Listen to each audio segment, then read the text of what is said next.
Welcome to The Source, where we combine the headlines with in-depth conversations with the newsmakers themselves. Today on the program, all Filipinos will soon have access to free and quality health services. It's a historic day. This as the Universal Healthcare Bill hurdles Congress. Hopefully bago magpasko talaga, sana mapirmahan talaga ng Presidente. But what are the measures in place to sustain it? We will have to subsidize 65% of the population kasi 35% lang ang contributory by pooling all the funds together of DOH, PhilHealth, PAGCOR, and PCSO. Also, the president wants to form his own death squad to fight communists. Nung create ako ng Sparrow, Duterte Death Squad against the Sparrow. And as the 2019 midterm election heats up, a tale of two brothers, both seeking to win a Senate seat. Senate Committee on Health Chairman Senator Ejercito joins us live. And later, age doesn't matter to be a calendar model. That's for today's In Focus.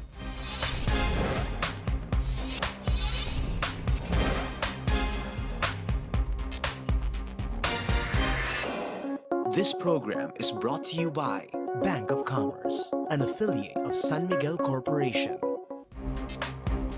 Thank you for joining us. I'm Pinky Webb. A bill seeking to provide quality health care to all Filipinos hurdles the bicameral conference committee this week and is now a few steps away from becoming a law. What benefits await Filipinos under the universal health care system, and how can government make this program sustainable? Let's go straight to the source of the story.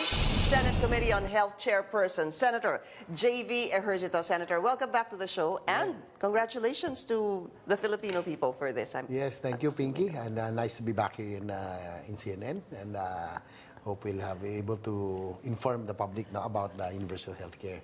Perfect, because the universal health care is a bill that seeks to enroll every single Filipino in the program, but we understand there is PhilHealth. So first, ano ba talaga ang universal health care bill?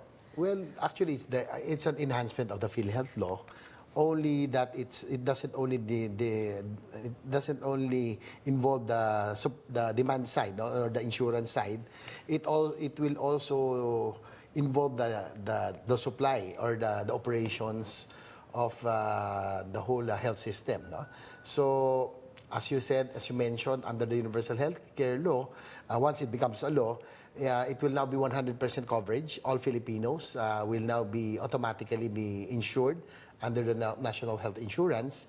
But at the same time, the difference with PhilHealth, because we would want also under this law that to set up a service delivery network that we call, because we want to strengthen the primary care component of the health system. So that means we have to improve the health facilities.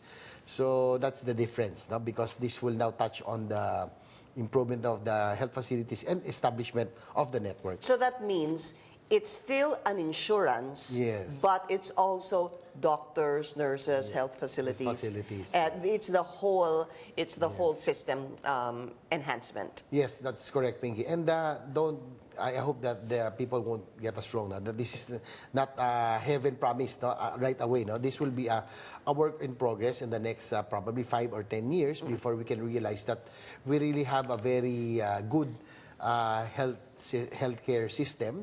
But immediately, they can already avail of the services and benefits by next year. No? That means that they can, all Filipinos can now avail of the assistance that can be derived from the PhilHealth and then or the National Health Insurance. Does it mean that every Filipino by next year can go to the hospital without wala silang pambayad at sabihin na automatic na po ako miyembro ng PhilHealth? Ganun ba yun? That is hopefully the president will be able to sign it before Christmas. No, that's the target, hoping that this will be a good Christmas gift to all Filipinos. And we have to give it about 180 days for the implementing rules and regulations to be drafted for the IRR. So maybe if he signs it before Christmas, we're looking at maybe April. Hopefully, by April. Hopefully, kasi may IRR pa tayo. But, okay, so let's talk about the fine print. So, in the event that the President signs this and all goes well nga sa IRR, sir, ibig sabihin, kahit wala ka ng dalang card, okay na? Basta meron kang proof that you are a Filipino, any ID will do. that you're proof that you're a Filipino citizen. Voters Especially now, ID. especially Pinky, there are a lot of Chinese in the Pag-usapan influx natin of yan, Chinese mamaya. in there. So we want to make sure that that the National Health Insurance would service the Filipino people. So, they can bring any ID, voter's Yes. ID, lisensya, senior citizens ID, at pagka pumunta po sila sa ospital, ibig sabihin, insured sila. Yes, all Filipinos will be insured, but there will be two classifications. So Okay. the contributory members, that is the regular PhilHealth members at present, those that contribute regularly the premiums, no? These Tayo. are tayo yun, no? The regular and government and private employees. So that comprise about 35% of the population. And this is where the challenge is, Pinky, the 65% of the population that the National Health Insurance has to cover, no? That these are the indigents, the poorest of the poor, the senior citizens, and the PWDs. So by law, they have to be covered, but they are non-contributory. You know, it's good to talk about that because if you're a senior citizen, right now, Yes. from what I understand, because I had somebody very close to me na napasok nga sa ospital na senior citizen, hindi mo na pala kailangan magpakita ng PhilHealth. Hindi ka na pala dapat hinga ng PhilHealth. Dahil kapag senior citizen ka, automatic na yes, pala by yun. law. By law that they have to be insured already or covered by the PhilHealth. Yeah, right. Kahit wala pa tong universal health care. Yes. So at least that's clear to the senior citizens. But the question is, how much are they going to be covered? Yun ang... Well, that will be determined by the Health Technology Assessment Council, no, which was formed under the law. This will be a panel of experts, Pinky, no, on public health specialists, because they are the ones who are knowledgeable about public health, no, because we are not experts. So Yes. they will determine the amounts that will be covered, Yeah. and the sicknesses or the conditions that will be also be covered. And likewise, last but not the least, is one of the contentious issues during the BICAM. They will now determine the incentive for the contributory members, because the House panel wanted it a solidarity, no? That whatever one member gets, the privileges one enjoys has to be the same. Equal. But, yes, to be equal. But the Senate panel, particularly Senator Recto, said that we can expect a drop in the contributory because it's all equal. Kumbaga, there's no incentive in being a loyal contributory. So we now agree Good that point. the contributory members will have a special package or incentive. Okay, so there are two factors here. There are two segments of society, basically. Ang contributory, tsaka yung isa, na ibig sabihin the contributory is again 35%, and there's a remaining 65%, which are senior citizens. Kasama ba ang people with disabilities dito? Yes, Sa 65? PWDs, Indigents. senior citizens, and indigents, yes. Okay, so sila. Ibig sabihin sila po, hindi sila magbabayad, hindi po sila magka-contribute. Yes, they don't have to So, sa contribute. lahat nito, ang nagbabayad lang talaga ay yung contributory na 35%. 35%. At the same time, Pinky, the 65%, that is why it took a while for the Senate to be able to pass. The House passed their version last year, and it took a while for us because we were looking for funds Yeah.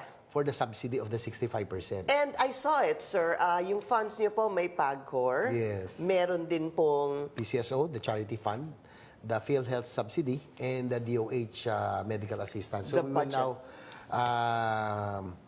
have it under one universal fund so that people don't have to line up to PCSO, go to PAGCOR. Hindi na mangyayari yun. Pagbabawalan na rin ba yun once this is turned into... Once the Yes, President the signs this? intention is for a more strategic distribution of assistance. Yeah. At least there will be only one fund and one fund administrator, that is the PhilHealth or the National Health Insurance, so that everybody will get their equal share of assistance from government. So, this is where you're getting the funds, sir. Merong sin tax collections, yan na nga po, PAGCOR, PCSO.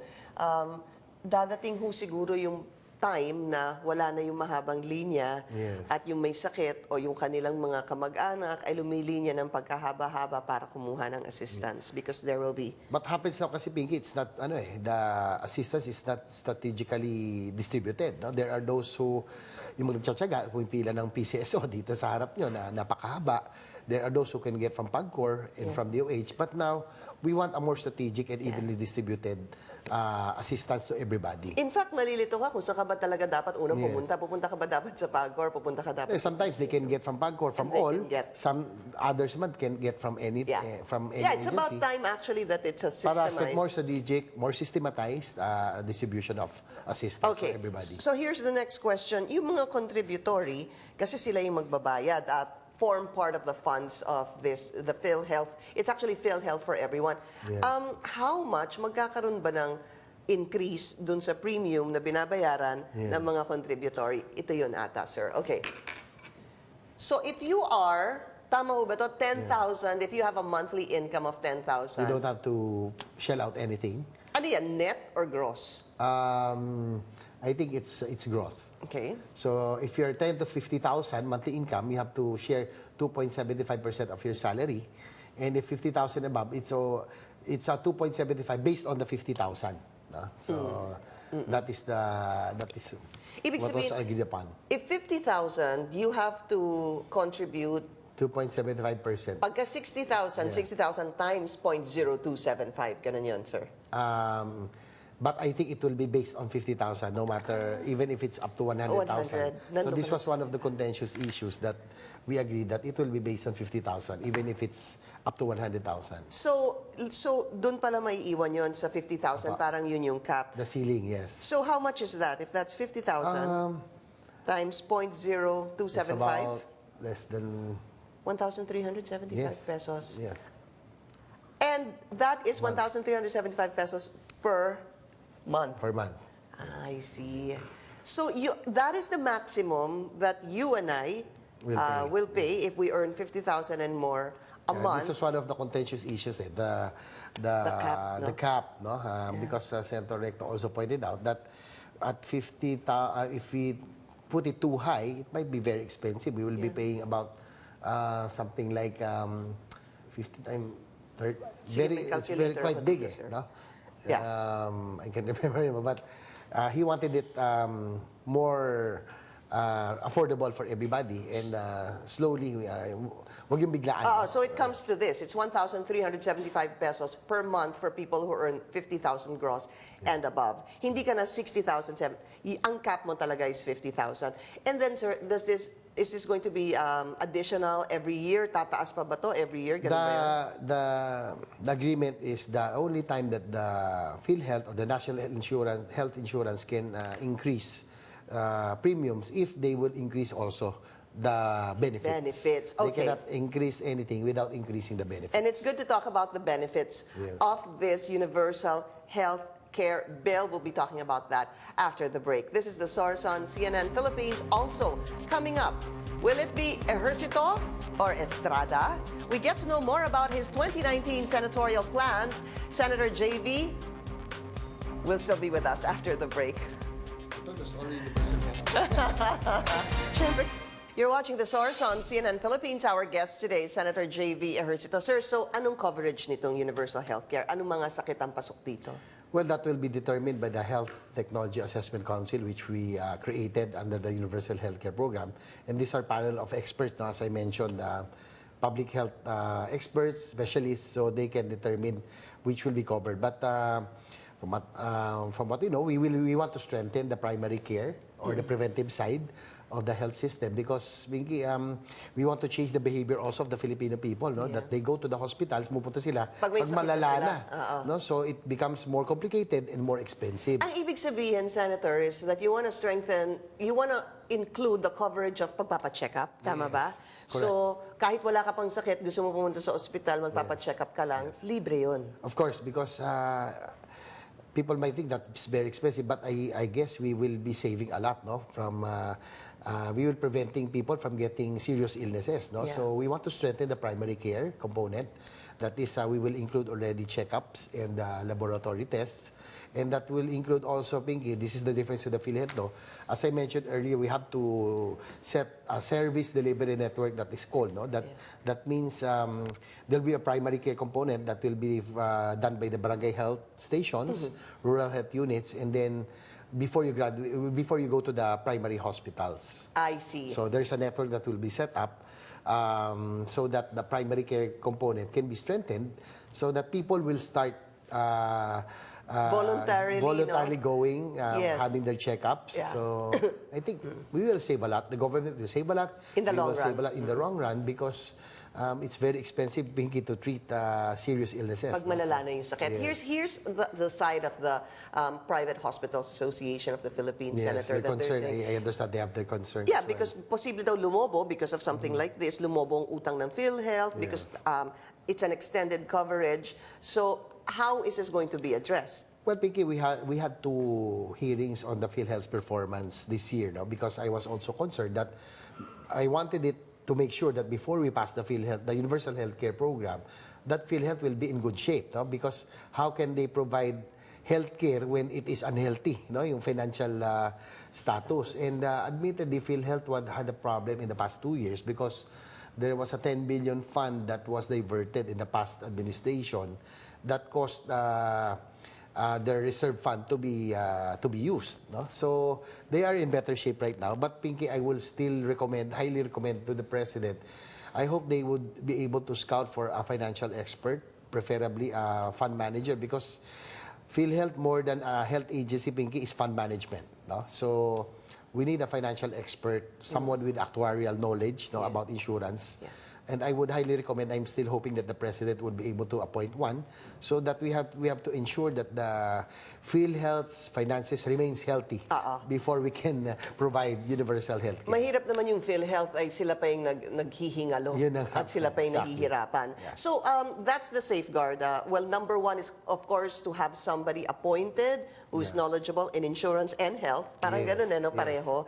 And then, the component, yung pong PAGCOR and PCSO, mas mataas ba yung kanilang pagpasok ng pera dito sa Right Universal now, Healthcare? PCSO we will be getting about 40% of their charity fund, no? Because they appealed and they lobbied. From what? Because they would want to, they claim that they have other programs, no, that people, they do not want to be discontinued because people also are used to having PCSO to be there, mga major illnesses probably, or yung mga hundreds of thousands or millions. So we will just be getting about 40% from PCSO and 50% from PAGCOR, because PAGCOR has institutional organizations or agencies that they are funding. So Okay, so another question here is the database. Meron na ho ba tayong database ng mga ng publiko, ng kanilang pangalan, ng automatically that will be enrolled? Because I am a little uneasy to actually, I hope it really happens, na kapag may isang taong pumunta sa ospital, magdala lang na ID, ay talagang tatanggapin na siya. we hope to establish that. No? It will be late for the IRR. They have to discuss the details about that. But we need to, you are correct, we need to establish a database to ensure that everybody gets the equal amount of assistance. No? Wag naman yung may dumoble, tumiple, it will deprive others. No? So, establishment of a database will be very essential also. And the database, where do you think this should be coming from? Should it be Well, that was one of the PSA? contentious issues, no, from other agencies, no, BIR or NTO, whatever. So it will, we'll just leave it to the IRR, no, for the nitty-gritty on how they will be able to establish, on how they will be able to derive the database. Senator, I think it's good to finally have one agency that really has the database of every Yes, Filipino. I agree. I don't know if it's going to be, you're right. Well, maybe hoping with we were able to pass this year the national ID system. Pwedeng So yun, that ano? will be a good start for a national database. So, Right. And also you can use that already, Pinky, as you Yun ang don't have pwede to mong get- gamitin pagpasok mo ng Yes, ospital. for PhilHealth. You So don't that's have to really get a important PhilHealth as well. card. Yes.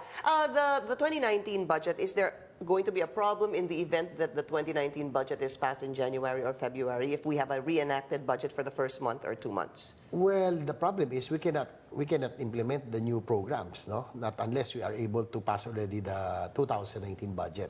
So that will be the implications of having a reenacted budget. So we are hoping, Piggy, we're still hopefully best effort that we will still be able to pass the 2019 budget before the year ends. But we are only human being. The Senate was only able to get the transmission from the November House 20. just recently. Yeah, it was And, passed November 20. we have to defend, prepare committee reports. We're only 5 vice chair of the Committee on Finance, so we have to prepare all of those, and that would be quite a task, no? In 2 weeks' time, it's quite impossible, no? So, but we will do our best. Does every senator have about 200 million pesos of allotment for possible projects, sir? Well, since PDAF was already ruled out as unconstitutional, we can only recommend. No, it all still depends on the agencies to approve. No, Right. So, But you have about 200 million because that's what Congressman Andaya told us yesterday, that more or less the congressmen have about more or 1 less 60 billion. million.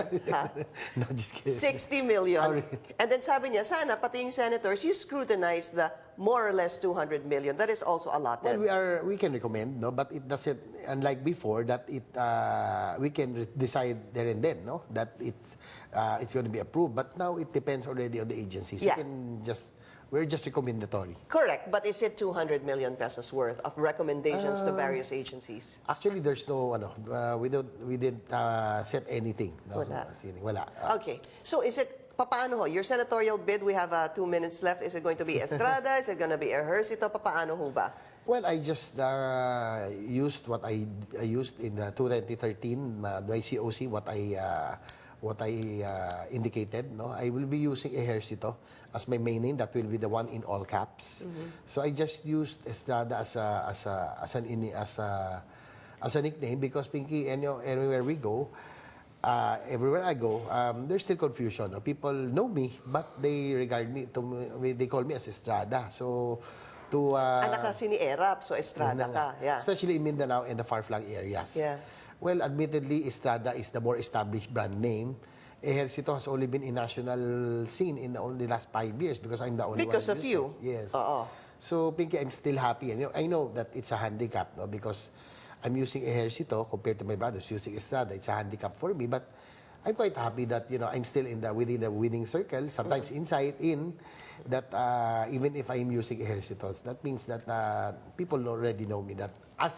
That's already my vote. So Ejercito pa rin ang gagamitin mo, pero merong in Nickname, quotation na yes. Estrada. That's on the right side. But in the main name, the dun one sa in una. all caps, it will be Ejercito. And that will not pose a problem because you said you did this in 2013? Yes, I Wala namang don't think so problema. because that was the one I used also in 2013. Okay.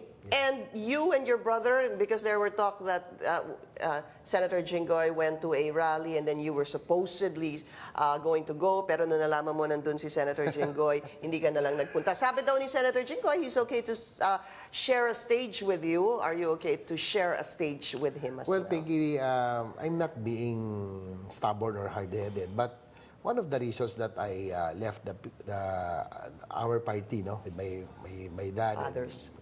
the PMP, is because of my principles. I still believe that with only 24 seats, we are running as representatives of the people, not as representatives of our family. I still believe that only one of us should run. So that's the reason that I left and I joined another party. NPC. NPC. Uh-huh. So if you think that only one of you should run, why should it be you? Well, Pinky, I can make sacrifice. I have done that so many times, but I've been pushing for some programs that I feel that are long term. No, I guess in my first 6 years, I have already done my part in trying. Our promise in 2013 was to improve the lives of our people. I was able to pass some significant pieces of legislation, and capped by the two, which I consider landmarks. That is, one is the creation of the Department of Human Settlements, or that's for housing, and the universal health care, which is really for health care for all Filipinos. So in terms of performance, I guess I was able to perform, and I was able to fulfill a promise in 2013, that is to make lives of Filipino people better. And you want to pursue And that? I would like to pursue also my other advocacy, which we always discuss, which is the infrastructure development and transport modernization, which I feel will pave the way for economic development and jobs and opportunities. All right, thank you. Senator J.V. Ejercito, sir, we will see you on Sunday. Thank you. This is The Source on CNN Philippines. Too old to become a calendar model? Think again. That's for today's In Focus.